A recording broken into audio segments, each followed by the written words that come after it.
News wave 24x7-এ আপনাকে স্বাগতম। আজ আমরা আপনাকে বলিউডের অন্যতম জনপ্রিয় অভিনেত্রী কঙ্গনা রানাওয়াতকে ঘিরে সৃষ্টি হওয়া সাম্প্রতিক বিতর্কের কথা সম্পর্কে জানাতে চলেছি। আমরা প্রত্যেকেই জানি যে একজন অভিনেত্রী হওয়ার পাশাপাশি বর্তমানে কঙ্গনার একজন রাজনীতিবিদ। তিনি 2024 সালের লোকসভা নির্বাচনে মান্ডি লোকসভা কেন্দ্র থেকে প্রতিদ্বন্দ্বিতা করছেন। সম্প্রতি তার প্রচারের বক্তৃতার একটি ভিডিও ভাইরাল হয়েছে, যেখানে তাকে তার ইন্ডাস্ট্রির বর্ষিয়ান অভিনেতার সাথে তুলনা করতে দেখা গিয়েছে। সম্প্রতি একটি রাজনৈতিক প্রচারণার সময় কঙ্গনাকে বলতে শোনা যায়, সারা দেশ আমাকে নিয়ে স্তম্ভিত, রাজস্থান হোক অথবা পশ্চিমবঙ্গ কিংবা দিল্লি বা মণিপুর, যেখানেই যাই অফুরান ভালোবাসা আর সম্মান পাই।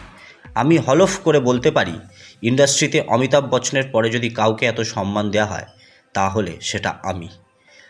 আর তারপর থেকে সোশ্যাল মিডিয়ায় ঝড় উঠেছে, কারণ অনেকেই সেই তুলনা মেনে নিতে পারেননি। তবে এই প্রথম নয়, এর আগেও কঙ্গনা নিজের মন্তব্যের মাধ্যমে একাধিক বিতর্ক উস্কে দিয়েছেন। তার মধ্যে উল্লেখ্য সম্প্রতি ছেঁড়া জিন্স এবং টি শার্ট পরা নিয়ে তার মন্তব্য। তবে শুধু তাই নয়, সম্প্রতি একটি জনসভা চলাকালীন সময়ে নিজের দলের সদস্যকেই বিরোধী ভেবে মন্তব্য করেছেন তিনি।